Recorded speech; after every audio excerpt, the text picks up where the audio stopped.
Kalau kita bicara tentang soliditas data ini memang sangat aneh ketika antara Setnek dan KPU itu berbeda dan berbedanya itu sangat drastis, fatal.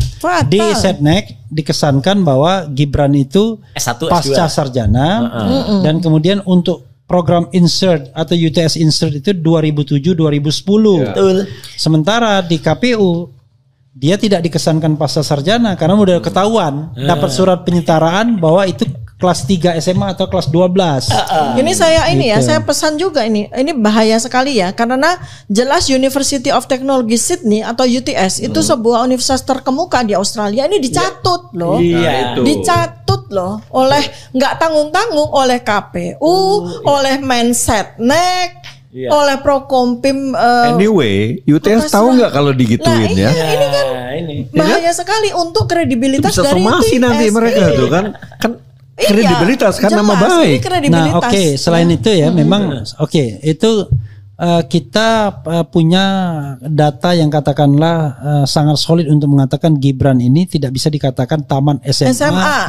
Di insert terutama Betul. Dan kemudian di Orchid Park dia bisa dikatakan hanya setara SMP plus 1. Cuman itu bukan pun SMA loh ya.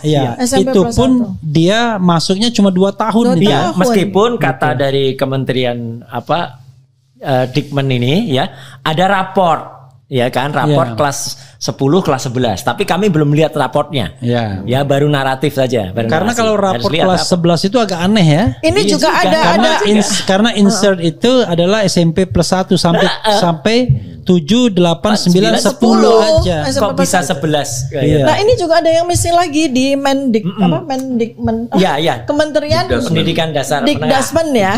Karena menurut KPU itu ya, di direktorat mungkin ya. Direktorat ya. Menurut KPU Gibran ini SMA-nya kan 2 kali nih menurut KPU ya. SMA pertama Orchid Park Secondary School which is itu salah karena ini adalah SMP plus. Dan di KPU tertulis 2002 sampai 2004 ini juga kan ganjil karena 2 tahun sekolah apa itu. Nah untuk di Kementerian Dikdasmen itu 2003 sampai 2004 bukan 2002 sampai 2004 coba. Jadi dari mana KPU dapat data 2002 sampai 2004 sementara dari Kementerian Dikdasmen 2003 sampai 2004 coba. Fatal sekali kan ini. Direktorat Dikdasmen. Yang sekarang jadi kementerian. Jadi sekarang kan jadi kementerian. Dulu waktu zaman Kementerian Pendidikan Dasar dan Menengah. Dikdasmen. Ada juruan juga kayaknya, ada juga. Jurunya enggak ada. Dikdasmen. Mas Roy, Dr. Tifa, saya merasa perlu untuk mengusulkan ini perlu di follow up lagi, nggak bisa selesai sampai di sini. Kalau perlu ke Pak Sohibnya panjenengan tuh menterinya tuh udah bayaan kita udah berkirim surat kemarin ya melalui diantar langsung oleh teman-teman RM. Kita akan amplifikasi lagi akan kita buat lebih legal lagi dengan kita akan ketemu hukum. Akan ketemu dengan ini perbedaan informasi seperti itu kan fatal akibatnya. Ditambah lagi dengan ibu dari Pak Iksan kan. Jadi soal surat dari aktivis itu harus kita perkuat lagi. Secara legal standingnya dengan surat yang nanti kita akan sertakan dari kuasa hukum kita supaya jelas, supaya nggak dianggap receh oleh kementerian nih. Sebenarnya bukan itu. Sebenarnya kalau kita lihat dari tata negaranya harusnya DPR. Jadi DPR Komisi 10. DPR bukan Komisi 10, tapi DPR itu membuat panitia angket.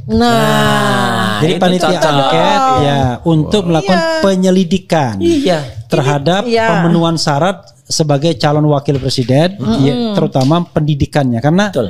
Karena kan kalau kita angket itu dibuat, itu tidak hanya soal terkait dengan pendidikan, tapi juga bisa fufu-fafa. Isu-isu bahwa ada drug dan lain sebagainya, sehingga clear semua. Nah, kalau seandainya kemudian terbukti, maka dia bisa di-impeach, bisa diberhentikan. Betul. Sama saya juga perlu betul-betul sampaikan ya bahwa ini nggak tanggung-tanggung loh. Yang melakukan klaim atau pencatutan bahwa Gibran adalah lulusan University of Technology Sydney. Ini nggak tanggung-tanggung loh, kementerian loh. Dan KPU loh. Ini kan bisa saja UTS ini nggak terima dan melakukan bukan hanya sekedar somasi begitu kan? Jadi ini kan memalukan sekali. Di situs ini jelas banget loh. Di situsnya Prokompim ini Institut Sydney hingga lulus. Kan ini bohong sekali gitu. Iya, itu di UTS-nya itu ya. UTS-nya UTS-nya loh. Jadi seolah-olah Gibran ingin mengatakan bahwa dia lulusan UTS. Betul. Padahal kalau menurut Ihsan tadi nggak ada kaitannya. Karena UTS insert. Nah, itu clear. Karena pada waktu itu insert tuh ya insert language center katanya. Lembaga kursus bahasa Inggris. Memang ada levelnya, ada level yang ordinary. Dia bilang ada level beginners, kemudian level intermediate, advanced untuk preparation studies juga ada. Tetapi intinya dia cuma sekolah bahasa Inggris saja sesungguhnya. Dan itu make sense. Tapi lucu juga ya kalau dia sekolah bahasa Inggris sementara dia sendiri tamatan dari Singapura. Sampai detik aja juga menuliskan lulus kok. Sydney Australia dan lulus. Makanya ini kan orkestrasi ya. Ini kompak semua. Dan kompak sekarang udah di take down semua ini. Take down-nya.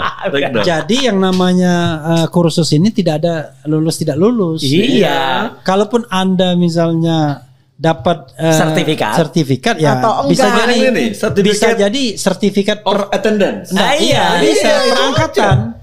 Kalau dia beginner, kalau dia intermediate gitu.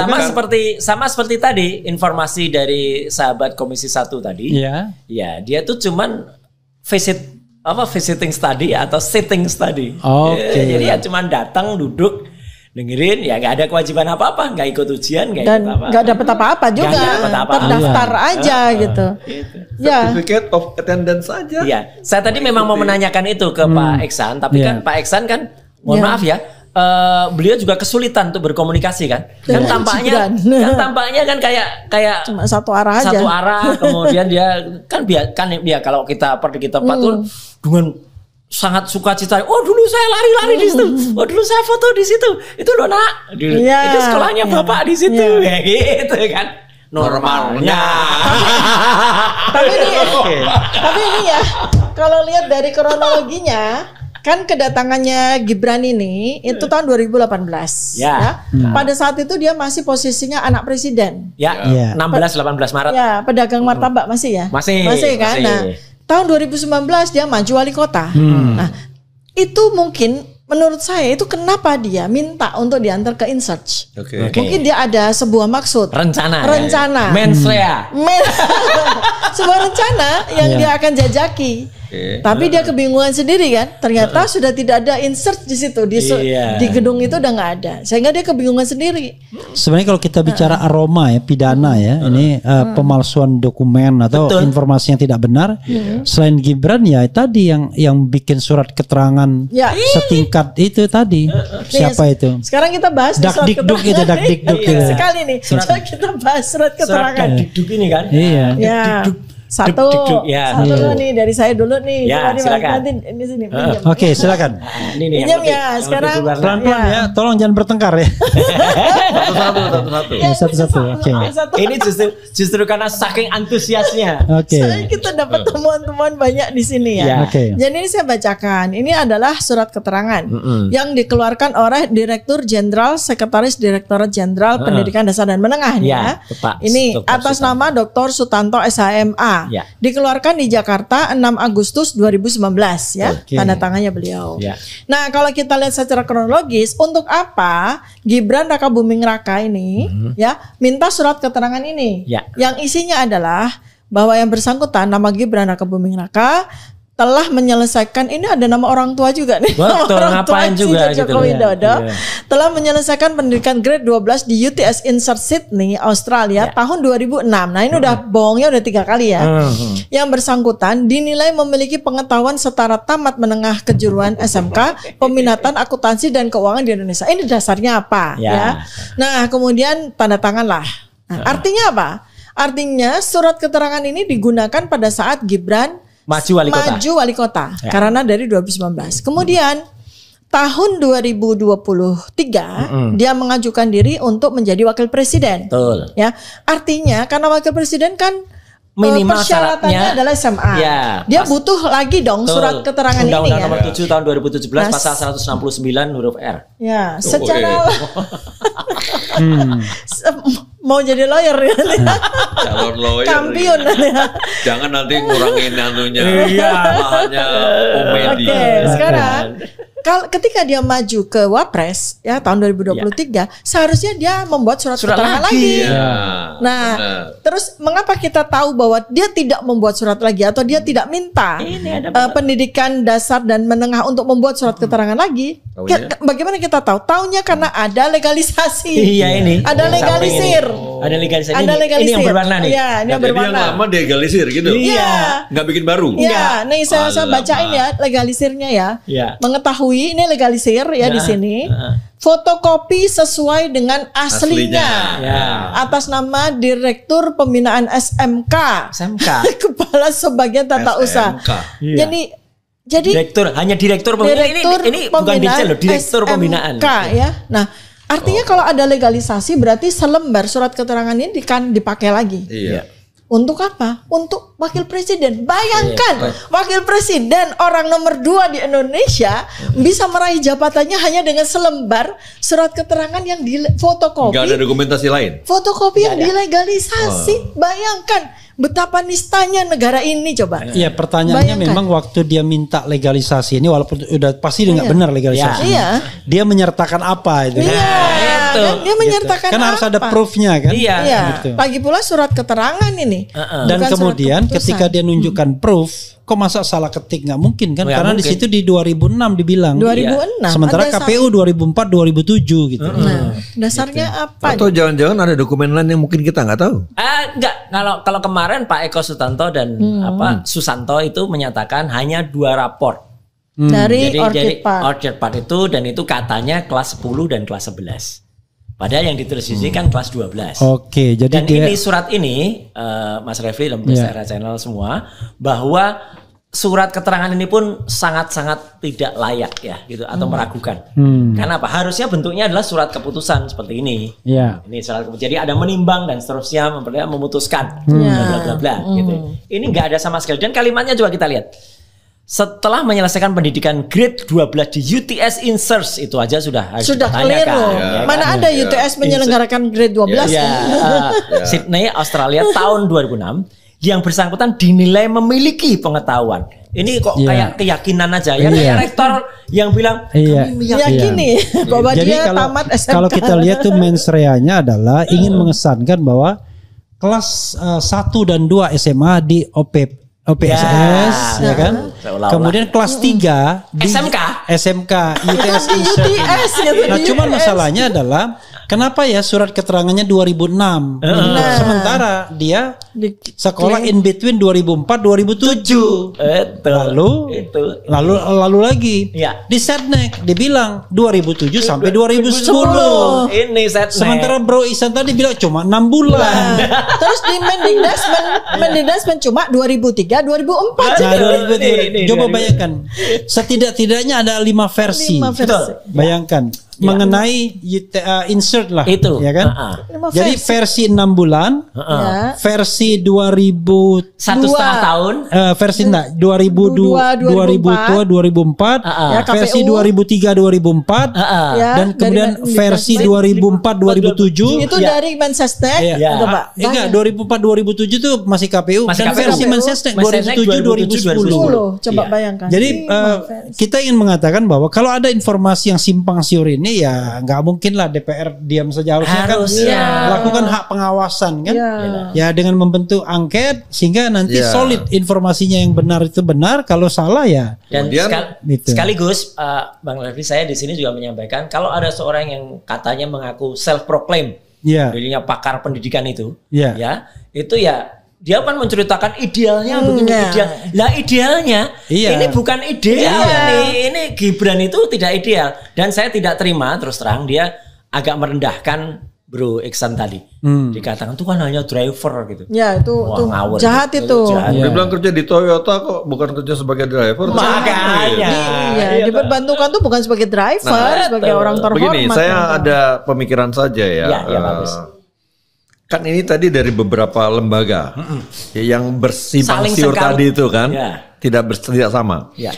Apa nggak sebaiknya lembaga-lembaga dijadikan satu di DPR, dikonfrontir satu-satu? Ya itu kan tergantung DPR-nya. Kalau DPR usul kita gitu dokter, usul kita begitu. Sebenarnya kan dengan hak angket itu langsung penyelidikan, dia bisa datang ke Australia langsung, nggak susah-susah. Harusnya seneng loh DPR kayak gitu ya. Iya. Tapi kenapa dia tadi bolak-balik melihat kita udah kayak melihat hantu. Nah, barangkali kewajiban Mas Roy sama Dr. Tifa adalah bagaimana membongkar MDIS-nya itu. Kok bisa tiba-tiba dia lulus MDIS menurut versi KPU 2007-2010. Alah udahlah, syarat di undang-undang KPU Undang-Undang Pemilu nomor 7 tahun 2017 itu SMA aja udah. Bukan, maksudnya gini. Kalau saya lihat ada 3 potensi untuk mengatakan bahwa Gibran ini pantas di impeach. Satu, soal persyaratan, yaitu dia tidak lulus SMA.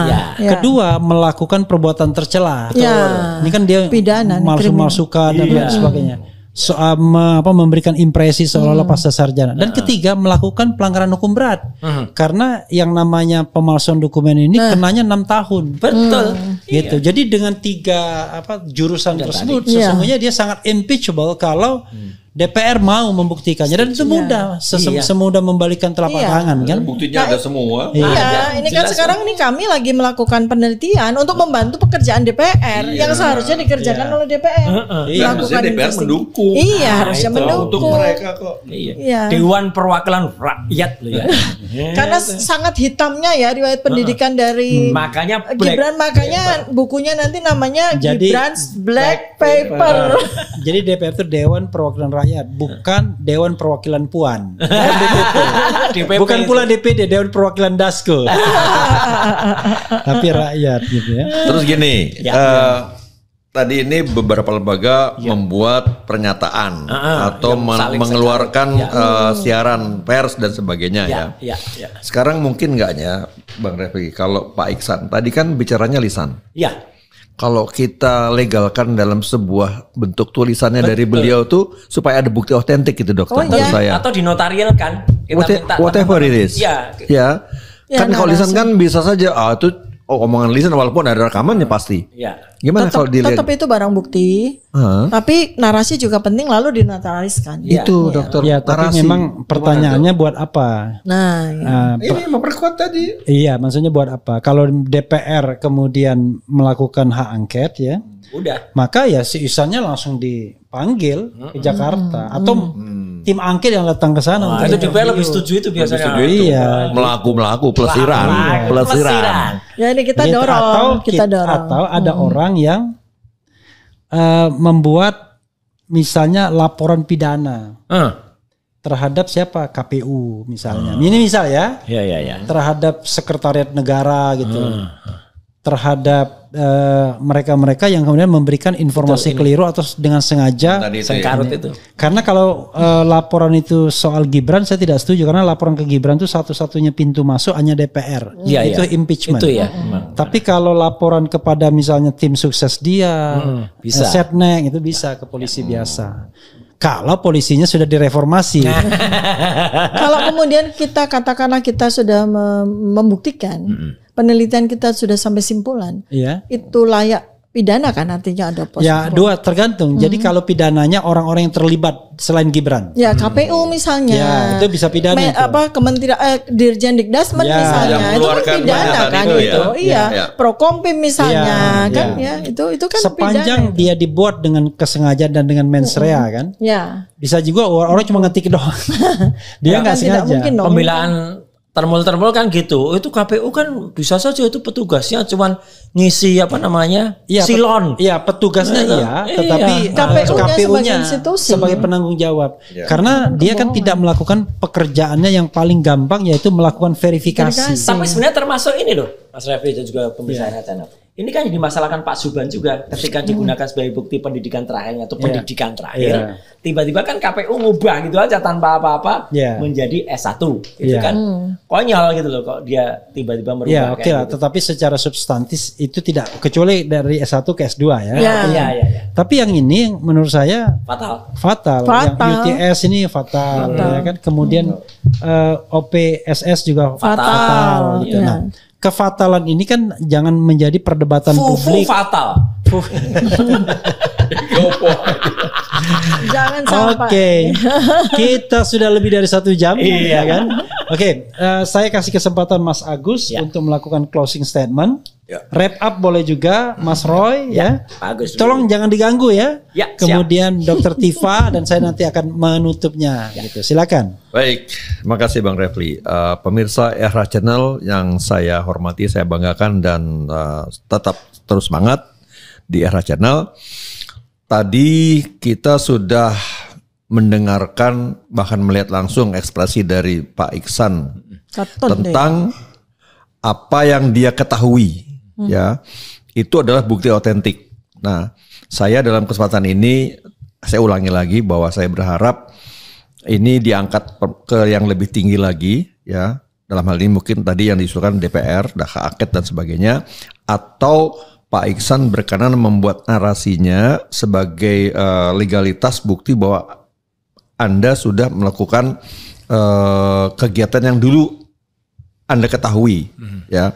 Saya kira ini penting, ya. Nah, yang pertama, yang kedua, ini yang agak sedikit ringan saja, intermezzo saja. Ini ada gelas Jokowi's White Paper, MOOC ini keren nih, mana kamera? Siap. Nah, ya, bukan hanya soal MOOC-nya, tapi tulisan ini nih buku nih, tebelnya 700 halaman. Yang selama ini tuh kita sedang sosialisasikan ya kepada masyarakat baik dalam negeri maupun luar negeri. Sudah berapa negara, Pak? 25 negara, banyak udah beli. Sampai gimana cara ngirim di rumah bertumpuk itu dokter. Yang pesan luar negeri itu. Tinggal saya mikir gimana cara ngirimnya gitu kan.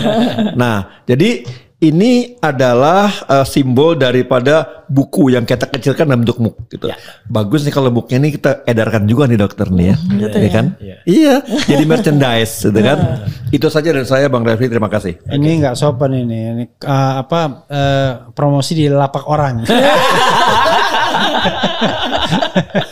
Oke, silakan Mas. Tapi nggak apa-apa, yang mempromosikan kan bukan trio RRT. Iya. Jadi gini, tadi Bang Refli sudah juga membuka usulan, dan saya kira tuh usulan tuh bagus banget untuk DPR ya mengadakan hak angketnya. Dan saya menambahkan bahwa kami siap ya untuk diundang, dipanggil ya gitu oleh DPR dengan bukti-bukti ini sebagai pemberi keterangan. Ya, dan kami bertanggung jawab penuh atas ini. Ya, karena ini saya sendiri yang melakukan crawling ya, saya sendiri yang melakukan screenshot data. Saya sendiri yang mengumpulkan linknya. Jadi ini bukan hanya sekedar ya teman-teman, bukan hanya sekedar screenshot ya. Karena ini ada linknya semua. Linknya sudah saya simpan semua. Kalau itu akan dianggap sebagai alat bukti menurut Undang-Undang Informasi Transaksi Elektronik pasal 5 ayat 1. Ya, jadi ini semua clear, semua ada, dan ini semua kami pertanggungjawabkan penuh. Ya, untuk ini bukan rekayasa, termasuk yang Prokom ini, ya Prokompim itu ada semua bukti-buktinya, termasuk perubahan yang ada di KPU, kemudian yang ada di Antara, itu semuanya ada. Jadi sekali lagi itu tambahan saya, kami siap untuk melakukan ini, dan kemudian apapun konsekuensinya itu kita serahkan kepada DPR dan kepada rakyat, kepada masyarakat. Saya hanya seperti biasa, kami bertiga, saya, Dr. Tifa, dan juga Dr. Resmond, itu kami hanya mengedepankan soal kejujuran dan kenegarawanan. Jangan sampai negarawannya kemudian disingkat menjadi negarawan palsu alias Nepal. Nah, jangan sampai di Nepal kan, ya negarawan palsu. Oke, silakan Dok. Ya, sekali lagi nih kami sampaikan ya bahwa kami bertiga ini sekarang melakukan penelitian tentang dokumen dan riwayat pendidikan dari Gibran semata-mata untuk negara ini ya, untuk good governance dan clean governance, karena sampai dengan hari ini ternyata banyak, setidaknya ada 5 institusi lembaga negara yang kami anggap ya melakukan kebohongan publik. Dan ini fatal sekali karena sudah kali kedua ini terjadi di Republik ini, dan fatalnya lagi adalah dilakukan oleh bapak dan anak nih. Maka ini kita tidak bisa tinggal diam. Kami melakukan pekerjaan kami sebagai peneliti, kami melakukan penelitian. Tahap pertama yang sedang kami lakukan ini adalah pengumpulan data. Jadi kami ke kementerian, kami nanti ke sekolahnya Gibran, kami ke SMP-nya Gibran, dan supaya juga rakyat tahu, karena Termul terus selalu mengatakan bahwa kami bertiga ini punya bohir gitu ya. Ini jangankan ke Australia, kita lagi nabung, lagi ngumpulin uang. Kita ke Singapura, kita ke Solo aja kita nabung ya Mas. Kita mau ke SMP Negeri 1 Surakarta aja kita nabung dulu ya Mas ya. Artinya betapa bahwa kami ini melakukan semuanya ini demi bangsa dan negara ini dengan kemampuan yang kami miliki. Nggak ada siapapun yang ada di belakang kita. Tadi kan fraksi juga tanya ya, di antara teman-teman DPR pertanyaannya itu, mereka ini siapa sih orang kuat di belakang mereka gitu. Bahkan anggota Dewan saja bertanya seperti itu. Kami tekankan sekali lagi, untuk melakukan penelitian ini semua datangnya dari Allah Subhanahu wa taala ya. Dan kami betul-betul ingin menjaga dunia akhirat kami. Kami diperintahkan Allah untuk menjadi peneliti, ya kami tunaikan. Sampai nanti akan menghasilkan sebuah buku, sekali lagi sebuah buku yang namanya kami berikan judul Gibran's Black Paper. Ya. Sedikit tambahan aja 1 menit ya. Kalau ditanya siapa orang kuat di belakang kami, nggak ada ya. Tapi yang ada adalah orang aneh di depan kami. Mulai.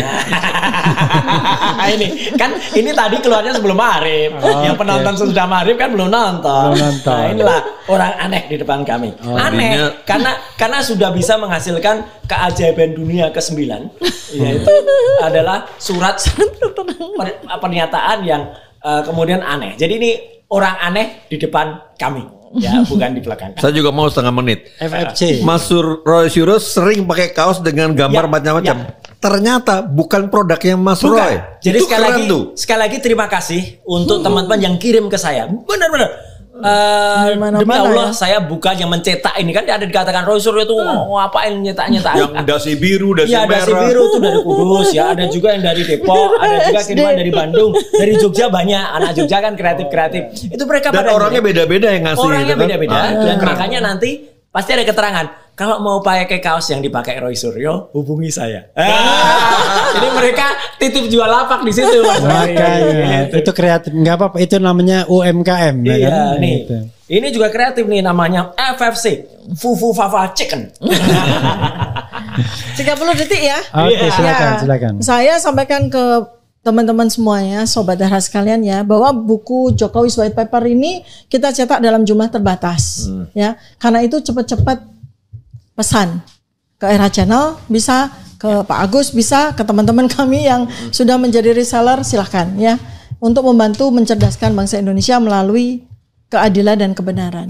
Oke, dan jangan lupa Dok, timnya itu nonton video-video yang terkait dengan promosi Jokowi's White Paper ini, agar kalau ada yang nanya langsung bisa ditindaklanjuti. Ya, betul. Kasihan juga kan mereka belinya di mana, tiba-tiba nggak dijawab ya. Jadi tolong, karena itu kan terbuka kan, di link itu kelihatan tuh ya komentar di bawahnya. Begitu saja Sobat Dahra sekalian, mudah-mudahan ini memberikan jalan terang bagi kita ya, untuk sekali lagi gimana? Rasa cemas, hidup gelap, dunia gelap, fufu fafa maksulin aja. Sekali lagi dong. Ya. Rasa cemas, hidup berat, dunia gelap, fufu fafa maksulkan aja. Boleh maksudin aja, boleh maksulkan saja. Wassalamualaikum warahmatullahi wabarakatuh. Keren. Dia mau diajak begini lagi.